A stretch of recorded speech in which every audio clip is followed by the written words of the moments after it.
नमस्कार, स्वागत है आपका आरटी हलचल में और मैं हूं आपके साथ फाल्गुनी सोनी लेकर जिले के तरोताजा हालात। चलिए सबसे पहले नजर डालते हैं आज की हेडलाइंस पर। लॉकडाउन का उल्लंघन करने पर प्रशासन ने की कार्यवाही, मास्क नहीं पहनने पर लगाया जुर्माना। केला फसल के गिरे भाव, किसानों ने नीलामी शुरू करने की रखी मांग। ग्राम भावसा के एक खेत में लगी आग, ड्रिप और पाइपलाइन जलकर हुई खाक। कर्फ्यू खत्म होने पर शुरू हुआ ट्रैफिक सिग्नल, वाहनों की बड़ी आवाजाही। और अब गतिविधियां विस्तार के साथ। शहर में कर्फ्यू के खत्म होने के बाद प्रमुख चौराहे पर वाहनों की आवाजाही बढ़ने से यातायात विभाग द्वारा शनिवारा चौराहे पर बंद किए गए ट्रैफिक सिग्नल को पुनः शुरू किया गया। लॉकडाउन के चलते सिंधी बस्ती और शनिवारा के यातायात सिग्नल बंद कर दिए गए थे। वहीं शहर में रविवार मध्य रात्रि को कर्फ्यू समाप्त होने और शहर में लॉकडाउन जारी रहने के चलते मंगलवार को ट्रैफिक पुलिस द्वारा शनिवारा के मुख्य चौराहे के सिग्नल शुरू किया गया।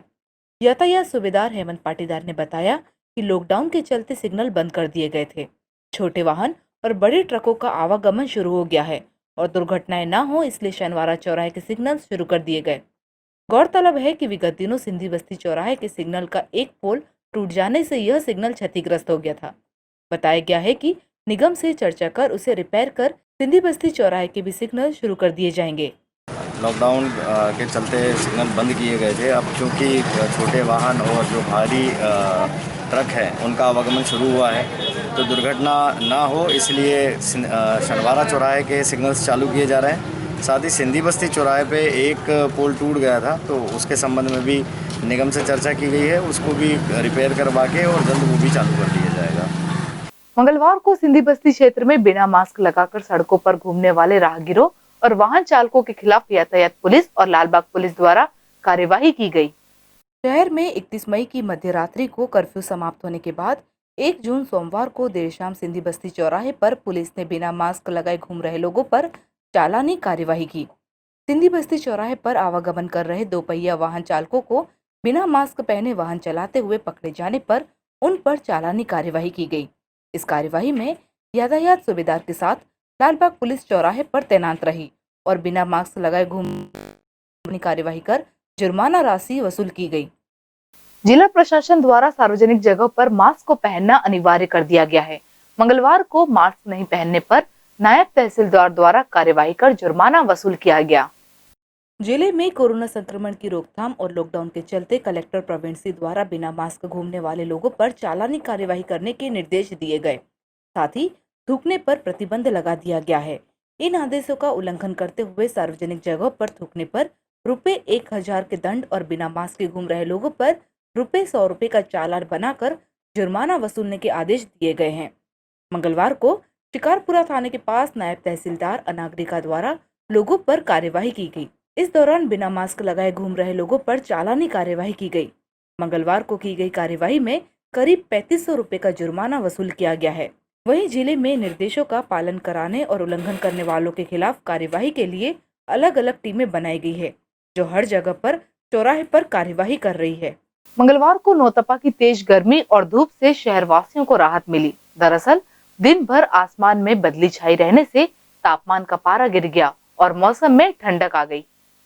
शहर में मंगलवार को दिन भर आसमान में बदली छाई रहने से नौतपा की तेज धूप और बढ़े हुए तापमान से लोगों को राहत मिली है। वहीं कुछ इलाके में हल्की बूंदाबांदी भी हुई है। बताया गया है कि महाराष्ट्र के कुछ इलाकों में तूफान की तेज हवाओं के आने के चलते इसका असर मौसम के मिजाज पर पड़ा है। पूर्व विधायक ने जिले के किसान को चना फसल का उचित भाव दिए जाने और मजदूरों को रोजगार उपलब्ध कराने की मांग करते हुए एक वीडियो अपील प्रदेश के मुखिया के नाम जारी किया है। जिले में लॉकडाउन के दौरान बेरोजगार हुए मजदूरों और किसानों की केला फसल की नुकसानी को लेकर पूर्व विधायक ने वीडियो के जरिए अपील जारी की है। कांग्रेस के पूर्व विधायक रविंद्र महाजन ने कलेक्टर व प्रदेश के मुखिया शिवराज सिंह चौहान से मांग की है कि जो मजदूर है उन्हें अपना रोजगार शुरू करने के लिए सहायता की जाए, क्योंकि कई दिनों से लॉकडाउन और कर्फ्यू के चलते मजदूर वर्ग परेशान है। साथ ही साथ उन्होंने चना बिक्री पर भी कम भाव मिलने से किसानों को हो रही परेशानी का जिक्र किया। उन्होंने सीएम शिवराज सिंह चौहान को संबोधित वीडियो के माध्यम से अपील की है। साथ ही उन्होंने किसानों पर भी ध्यान दिए जाने के साथ नेपानगर में आई आंधी तूफान से केला उत्पादक किसानों का जो नुकसान हुआ है उस पर भी जल्द से जल्द ध्यान देने और मुआवजे के माध्यम से सहायता दिए जाने की अपील की है। मजदूर कहीं बाहर निकल नहीं सकता, उसे कोई रोजी रोटी नहीं मिल रही है। हमारे यहाँ के लोकल के कुछ किसान हैं, शहर के आसपास रहने वाले, उनको बाहर नहीं निकलने दिया जा रहा है। तो मेरा कलेक्टर महोदय से भी निवेदन है और ख़ास करके मुख्यमंत्री जी से मेरा निवेदन है कि आप किससे जो हम लोगों ने मांग की है कि हर किसान या हर मजदूर के खाते में 7,500 रुपये डलना चाहिए। पहली किस्त तो उनको 10,000 रुपये देना चाहिए। किसानों की हालत खस्ता है। जिन लोगों ने आज पंजीयन नहीं कर पाए उनका चना मार्केट में 1,000 रुपये 1,500 रुपये कम में व्यापारी मांग रहा है। तो मेरा आपसे निवेदन है कि इन किसानों के ऊपर भी ध्यान दिया जाए। अब उन लोगों ने गलती की है या किसी भी कारणवश उनका पंजीयन नहीं हो पाया है तो उनको इतनी बड़ी सज़ा न दे मुख्यमंत्री जी। और मुख्यमंत्री जी से एक और निवेदन है कि हमारे यहाँ पे हवा आंधी में कली केला नेपानगर विधानसभा में पूरा ज़मीन से चिपक गया है। जो खड़ी फसल थी वो आड़ी हो चुकी है, उनमें से 1 रुपये का भी उनकी फसल नहीं निकलने वाली है। तो उनके ऊपर भी मुख्यमंत्री जी खास आशीर्वाद बना रहे कि उन किसानों को भी मुआवजा मिले। गुलमोहर मार्केट क्षेत्रांतर्गत रुमाली मांडा बनाने वाले की दुकान का भवन क्षतिग्रस्त हो जाने के बाद निगम द्वारा सुरक्षा के नाम पर भवन के कुछ हिस्से को टीन लगाकर घेर दिया गया है। बुरहानपुर शहर के बीचों बीच नगर निगम के पुराने दफ्तर के ठीक सामने बने रुमाली रोटी मांडा बनाने वाले के भवन में अचानक दरार आ गई। यह भवन दूसरे भवन से 2.5 से 3 फीट झुक गया था। यह नज़ारा देखकर आसपास के रहवासियों में हड़कंप मच गया।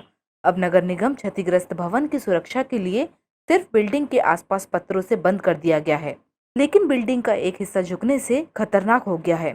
निगम को जल्द से जल्द इस पर निर्णय लेना चाहिए, क्योंकि भवन के मुख्य मार्ग और आबादी से लगे होने से इस रास्ते से कई लोगों का आना जाना लगा रहता है। किसी भी वक्त कुछ भी दुर्घटना हुई तो बड़ा हादसा हो सकता है। शहर में लॉकडाउन के चलते केला फसल नीलामी बंद होने से किसान अपनी केला फसल कम भाव पर बेचने को मजबूर हो गए हैं। किसान केला फसल नीलामी शुरू करने की मांग कर रहे हैं। खकनाड़ क्षेत्र में केला फसल के किसानों को रमजान खत्म होने और ईद गुजरने के बाद एक और धक्का लगा है। दरअसल केले के भाव और गिर गए हैं। किसानों को फिलहाल 400 से 500 रुपये प्रति क्विंटल ही भाव मिल पा रहा है। कम भाव होने के चलते अब किसानों को अपनी केला फसल खराब होने के पहले बेचना मजबूरी बन गई है। इसी मजबूरी का फायदा उठाकर चंद व्यापारी सीधे खेतों से मनमानी कर कम भाव पर उपज खरीद रहे हैं। भाव नहीं मिलने से परेशान किसान भी कम भाव पर ही उपज बेचने को मजबूर है।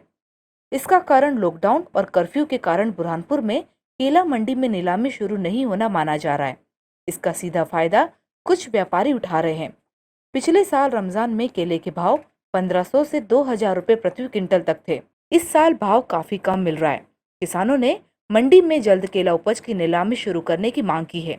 खकनाड़ क्षेत्र के ग्राम शिकारपुरा के एक किसान शिवराज राठौर ने बताया कि एक पौधे पर शुरू से आखिरी तक करीब 70 रुपये तक खर्च आता है। भाव इसी तरह मिले तो आधी लागत भी नहीं निकल पाएगी। किसान पहले ही तंगहाली झेल रहे हैं। केला फसल के गिरे भाव ने उनकी परेशानी और बढ़ा दी है। क्षेत्र में करीब 5 लाख से ज्यादा केले के पौधे लगे हुए हैं। सभी खेतों में फसल पककर पूरी तरह तैयार है। कम भाव में ही कई किसान ने फसल बेच दी है। कुछ खेतों में फसल बाकी है। इसके अलावा कुछ किसानों ने केले की नई फसल भी लगाई है।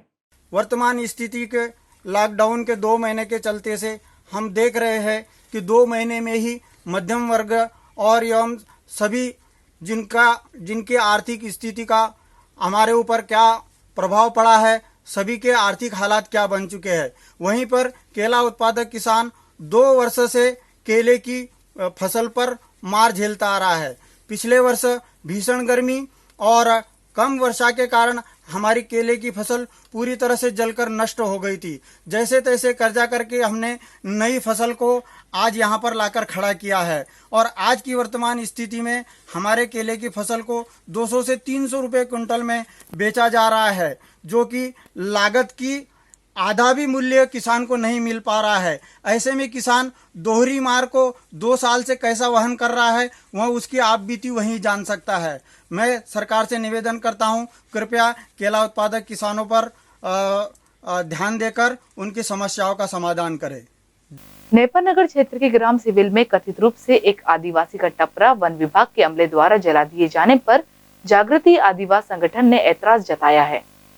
जिले के वन विभाग के अमले ने नेपानगर क्षेत्र के ग्राम सिविल में वन अधिकार अंतर्गत पात्र दावेदार सिलदार पिता खजान का टपरा कथित रूप से बिना जानकारी के जला दिया। इस घटना को लेकर जागृत आदिवासी संगठन ने इसे वन अधिकार अधिनियम का उल्लंघन होना बताते हुए अपनी आपत्ति जताई है। बताया गया है कि आसपास के सभी मजदूरों के काम पर जाने के बाद चोरी छिपे टपरा जलाया गया है। इस घटना की जानकारी वन विभाग के अफसरों को दिए जाने पर आदिवासियों को धमकी दी गई है। इस घटना को लेकर आदिवासियों में आक्रोश है। पुलिस शाहपुर क्षेत्र अंतर्गत ग्राम भावसा के एक खेत में अचानक आग लग गई। इस आग में किसान की ड्रिप नालियां और पीवीसी पाइप जलकर राख हो गए। शाहपुर थाना क्षेत्र के ग्राम भावसा में बीती रात एक किसान के खेत में अचानक आग लग गई। इस आग की लपटों में खेत में रखे पीवीसी पाइप, पशुओं का चारा और खेत में बिछाई गई ड्रिप नालियां जलकर राख हो गए। घटना की जानकारी देते हुए किसान पुंडलिक पिता महारू पाटिल ने बताया कि मेरा 30,000 के आसपास नुकसान हो गया। गौरतलब है कि इसके पूर्व भी इसी क्षेत्र में ग्राम आबादी से लगे एक खलियान में अचानक आग लग गई थी। शाहपुर से मनीष महाजन की रिपोर्ट। और वक्त हो चुका है आपसे विदा लेने का। जाते जाते डालते नजर आज की हेडलाइंस पर। लॉकडाउन का उल्लंघन करने पर प्रशासन ने की कार्यवाही, मास्क नहीं पहनने पर लगाया जुर्माना। केला फसल के गिरे भाव, किसानों ने नीलामी शुरू करने की रखी मांग। ग्राम भावसा के एक खेत में लगी आग, ड्रिप और पाइपलाइन जलकर हुई खाक।